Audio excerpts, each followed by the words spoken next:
Hero of Ages is the third and final book in the Mistborn trilogy. One of the things I love about this book is that it is the ending.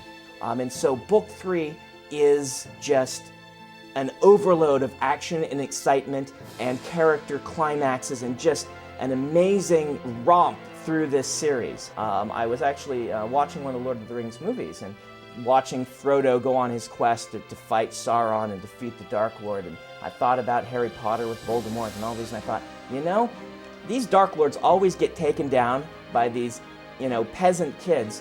What happens if the Dark Lord wins? What happens if the peasant hero loses? And I began to think of this story where, there had been this young hero who'd gathered an unlikely band of followers and they'd gone traipsing off on a quest to defeat the great evil, and they lost. And the Dark Lord took over the world and began to rule. The other seed for this story was my love of the heist genre. You've got a gang of specialists who can each do something really unique, and they get together and try and pull off something impossible. The peasant hero, he didn't save us. Those prophecies, well, they were all bunk. We're now ruled by this terrible dark emperor. Let's do this our way.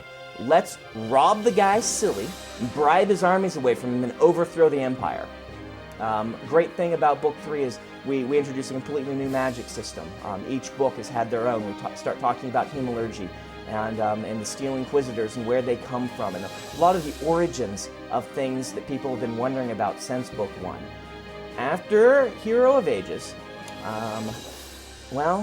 in 2007, one of my favorite authors of all time, Robert Jordan, sadly passed away. And I had been reading his books since I was 15, and the first one came out in paperback. I can remember when I walked into the store and saw this new book on the shelf, and it had this amazing cover, and it was big and it was thick, and I was just getting into fantasy books, and I said, wow, there's something about that book. And I picked up a copy and read it and just was hooked forever. And over the next 18 years, I read this series. I absolutely loved these books and was waiting with everyone else for book 12 because it was going to be the last one. I got up one morning and there was a voicemail on my phone. It was Harriet Rigney, Robert Jordan's wife, longtime editor of his books. And lo and behold, she wanted me to complete the 12th book of The Wheel of Time. It's going to be a big, great book. And he actually wrote most of the last portion himself. But I'm working on putting together all the notes. 12 books worth of material, 11 books and 1 prequel's worth of material, pushing toward this last one. And all of that weight is kind of like a mountain pushing forward what's going to happen. And he was so good at foreshadowing and so good at plotting that it's all there, even in the things that aren't there specifically in the outline. And so people ask me, how much of this book is yours? How much of it is Robert Jordan's? And my answer is, well, it's all Robert Jordan's. Go check out BrandonSanderson.com for sample chapters and annotations of my work and all sorts of fun things.